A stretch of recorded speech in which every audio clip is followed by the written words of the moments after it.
Parecem números de guerra, mas esses são os dados de homicídio de jovens no Brasil. E esses jovens têm características bem pontuais. A maioria absoluta é de homens. O endereço costuma ser na periferia. E em quase 80% dos casos, a cor da pele é negra. Com esses números, o Nação de hoje faz uma pergunta. O assassinato sistemático de jovens negros no Brasil coloca o nosso país diante de um genocídio da juventude negra? Eu venho de uma família pobre, filho de mãe uma solteira, doméstica, né? Ela teve 5 filhos, só que só eu e meu irmão fomos criados por ela. Sim. Então nós chegamos numa vila, começamos a ver, tipo, a ver de perto tudo aquilo que nós não víamos, nós víamos pela TV. Né? A gente não tinha conhecimento, tipo, de ver pessoas armadas, ver pessoas morrendo. Então eu cheguei ali com 8 anos, eu tinha 8, meu irmão com 6.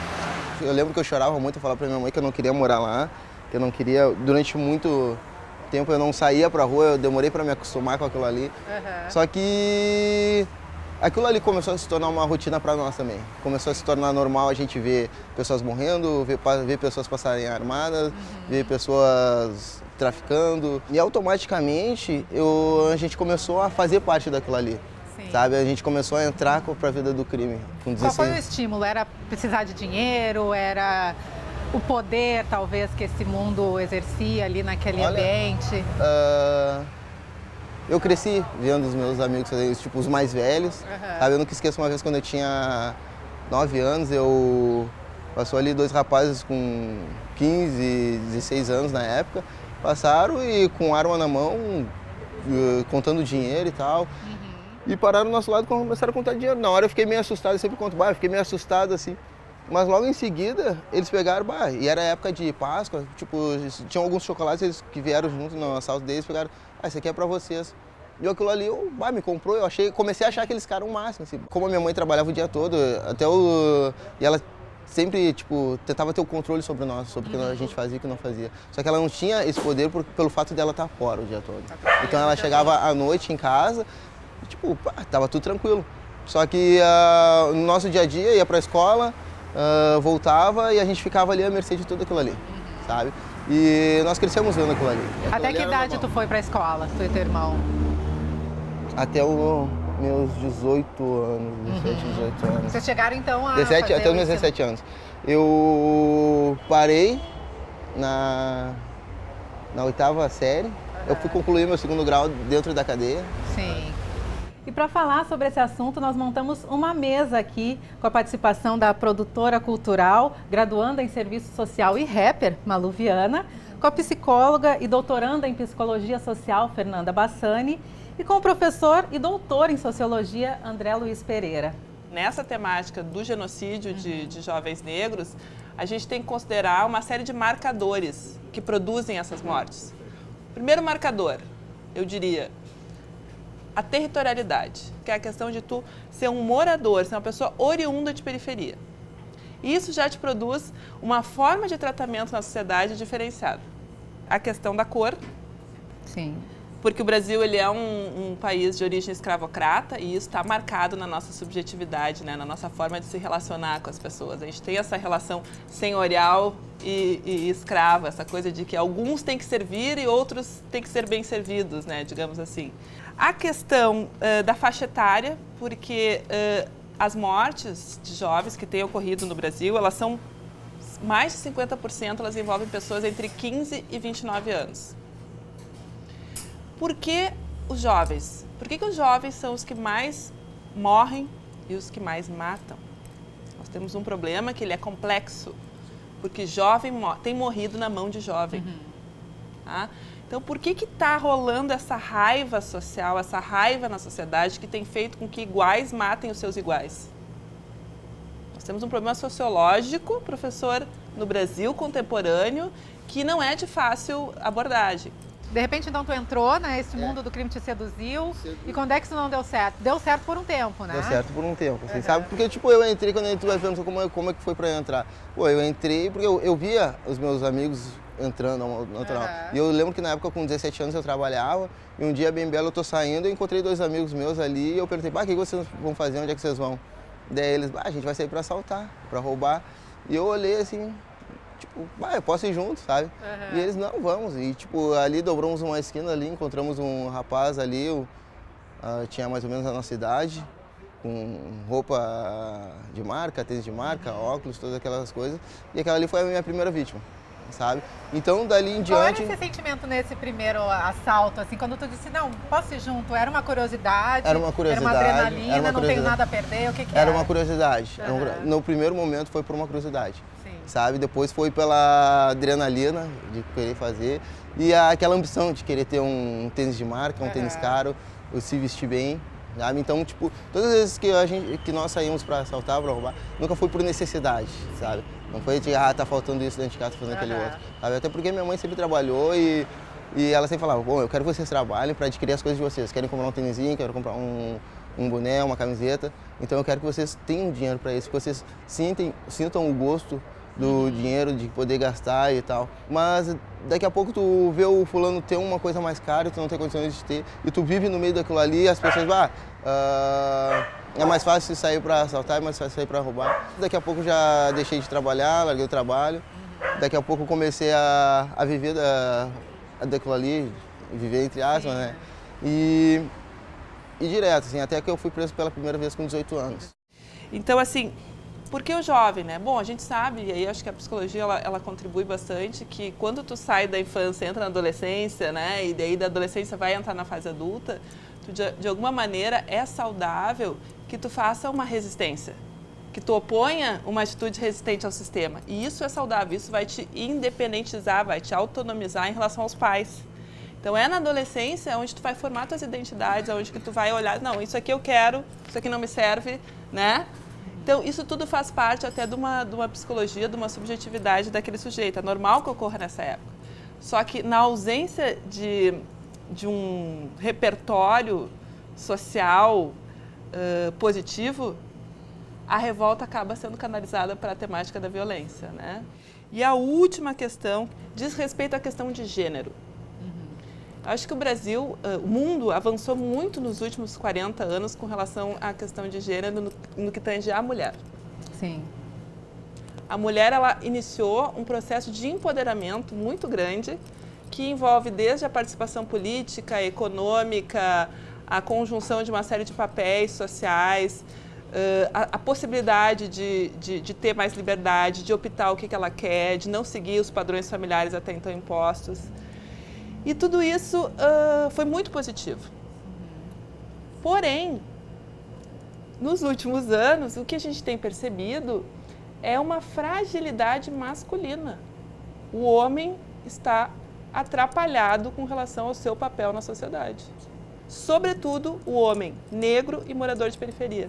Então, por fim, acho que esse é o último marcador que eu considero importante como produtor de morte, né? Então, a questão de social, né? O território, racial, etária e a questão de gênero. A gente precisa iniciar agora um processo de empoderamento do homem. Os meninos negros de periferia, eles têm que entender que eles podem ser potentes, eles podem ser ativos sem ter que ser violentos. Bom, eu tinha essa curiosidade de saber como é que era estar preso, Até sabe? isso, eu naquele tinha essa momento, curiosidade, já era uma porque eu cresci curiosidade. vendo os meus amigos falar, eu fui preso, encontrei o fulano, lá na cadeia eu fiz isso. Eu nunca fui pra fase, bem assim, mas eu ouvia os meus amigos falando. Daí, e a mesma coisa do Central, eu via eles falando isso, assim. Então tu tem essa curiosidade de saber como é que é, sabe? Só que, tipo, eles só falavam das partes boas, né? Sim. Não falavam o quanto era ruim tu estar preso, o quanto era ruim tu estar isso e aquele outro, sabe? A humilhação que tu passa. Foi preso e foi pro Central, né? Foi pro Central, fiquei 21 que dias. Conhecido como um dos piores presídios do país, né? Assim, Exatamente. piores em condições e Piores tal. em condições e Como em é que tudo, foram né? esses 20 dias? Nossa, os primeiros dias foram assustadores, as primeiras horas, assim, foi bem assustador. Quando tu chega pela primeira vez, tu sente aquela realidade de perto, assim, sente aquela realidade na pele, tipo, da polícia, dos presos, de estar preso ali, encarcerado, assim, tu sente tudo isso, tu dá aquele baque aqui, tu toma aquele susto, assim, sabe? Então, tipo, tu olha, acabou a brincadeira, agora o negócio é mais sério, né? Mas eu saí dali prometendo pra mim mesmo que eu não queria mais voltar. Eu saí dali, voltei a estudar, retomei meus estudos, trabalho e tudo mais. Com 23 anos eu voltei a cometer os meus os crimes. Só que diferente da primeira vez, dessa segunda vez eu vinha cometer crimes à mão armada, né? Então, e dessa segunda vez também não foram com os rapazes, com os meus amigos lá da vila, lá do morro. Foram com a gurizada lá da assalto, pessoas que tinham dinheiro, que pegavam o carro do pai para sair para assaltar, que pegava a arma do tio, do pai, para sair para assaltar. Então a gente começou a... Eu fui viver essa experiência com outras pessoas que realmente tinham condições, sabe? Eu lembro que nós cometemos o primeiro assalto, foi legal, foi fácil, então, e começamos, sabe? Uma coisa leva a outra. Uma coisa leva a outra. E nesse momento, mesmo sabendo que tu poderia voltar para aqueles 20 dias ali no Central, isso não te impediu de, não, vamos lá de novo? Não me impediu, porque tu vai a primeira vez, assim, tu vai com um certo medo, com um certo receio. Daí depois é aquela adrenalina, assim, daí tu passou, depois que passa por tudo, assim, o negócio dá pra ir, dá pra fazer, assim, sabe? Então, isso tu sempre pensa, comigo não vai acontecer. Acontece com fulano, acontece com fulano, mas contigo tu nunca imagina que vai acontecer, né? Tu nunca imagina que possa acontecer isso contigo. Então, tu vai vivendo, vai indo, um dia após outro, até que acontece. Eu lembro que quando nós paramos, nós fomos cometer um assalto, e num desses assaltos tinha um segurança. E daqui a pouco o segurança reagiu. E nós estávamos com uma arma que não atirava, a gente estava despreparado. Porque a arma era só para assustar? Era só para assustar. E nisso um amigo meu tomou um tiro nas costas, teve uma hemorragia interna, faleceu no local. Um outro que estava do meu lado tomou um tiro ali na barriga. E eu e o motorista fomos uns que conseguimos escapar ali naquele momento, né? Porque depois nós acabamos indo preso. E hoje eu fico pensando, eu poderia ter sido comigo, eu poderia ter sido aquele rapaz que tomou o tiro ali e morreu no local. Daí eu acabei indo preso e, a partir do momento que eu caí, que eu fui preso, que eu entrei na cadeia de novo, eu pensei pra mim mesmo, dessa vez eu não quero mais. Não vou voltar. Não vou voltar, só que demorou 5 anos. No próximo bloco, números que comprovam a enorme diferença na realidade de jovens negros e brancos no nosso país. Bom, eu começo perguntando para vocês sobre a dificuldade que se tem, às vezes, em se comprovar que existe, né, esse problema com a juventude negra no Brasil. Quais são os dados que a gente tem em relação a isso, ao que está acontecendo com a nossa juventude? O mapa da violência que o professor Júlio Jacobo tem produzido, em parceria com a Flaxo e com o Ministério da Justiça, tem demonstrado a ação do Estado, principalmente, contra a juventude negra. O principal alvo da violência do Estado tem sido a juventude negra. E nós temos um conjunto de posturas e de práticas institucionais que revelam, inclusive no meu estudo de tese, que os jovens negros têm sido as principais vítimas não só da ação violenta do Estado, mas de políticas que estruturam o Estado e que limitam o acesso dos jovens, por exemplo, ao sistema educacional, ao sistema de saúde, ao mercado de trabalho formal. Nós temos um dado aqui para Porto Alegre que revela que jovens negros têm 70% mais dificuldade de ingressar no mercado de trabalho entre 16 e 23 anos, com a mesma formação do que jovens brancos. Então, acho que isso, de certa forma, é um indicativo de que existem um conjunto de informações válidas, informações de dados oficiais, que podem indicar a forma como a juventude negra tem sido trabalhada. O Brasil, ele é atualmente o recordista absoluto. É o primeiro lugar em termos de homicídios no mundo. A gente fechou em 2014 59 mil mortes, quase 60 mil mortes em um único ano. De 1980 até 2014, o índice de homicídios no Brasil cresceu em torno de 600%. Esses dados são todos dessa mesma publicação que o professor refere, né, que é o Mapa da Violência. Essa publicação ela começou a ser produzida em 2004, se eu não me engano. Então, de 2004 para 2014, é possível fazer uma série de comparações e tirar conclusões bastante complexas, eu diria, sobre um tema que até então ele existia no Brasil, mas ele não era mensurado. E tudo aquilo que não é mensurado é como se não se transformasse num problema social, né? Não se tornasse algo necessário de intervenção. Então, algumas das conclusões desse acompanhamento do homicídio no Brasil é que 77% das pessoas assassinadas entre 2004 e 2014 eram negros. Mas o dado que chama muita atenção com relação à questão racial é que, nos 2 últimos anos, houve uma diminuição de 14% da morte de brancos. Em oposição a isso, houve um aumento de 18% da morte de negros. Ou seja, todas as políticas públicas, que não foram muitas, foram bastante restritas até, eu diria, para esse tema, mas todas as políticas públicas que foram desenvolvidas nos últimos governos, se elas produziram algum resultado positivo, foi sobre a juventude branca. Não chegaram a atingir a juventude negra.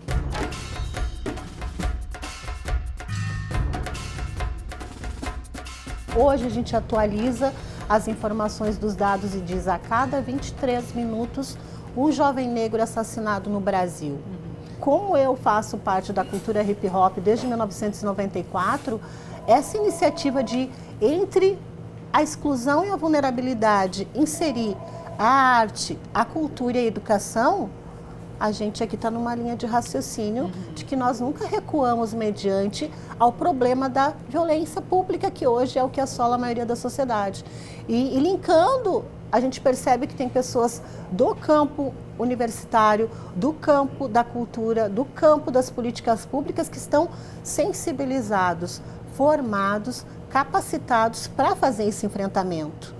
Então, quando o Plano Juventude Viva, lá em 2003, que foi logo que um governo federal disse isso é a nossa prioridade, houve esse boom, né? Tivemos conselhos estaduais, conselhos federais, trabalhando de fato a identidade da juventude, incluindo o jovem negro, que até então nós não tínhamos isso.